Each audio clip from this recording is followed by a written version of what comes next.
আসসালামু আলাইকুম। সবাই কেমন আছেন? আল্লাহর রহমতে আমিও ভালো আছি। দেখুন আল্লাহর রহমতে কত সুন্দর ফসল।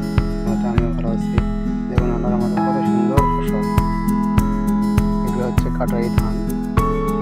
তাই আল্লাহর কাছে বেশি বেশি শুকরিয়া আদায় করব, এতে আল্লাহ তাআলা খুশি হয়ে আরও অনেক বরকত দিবেন।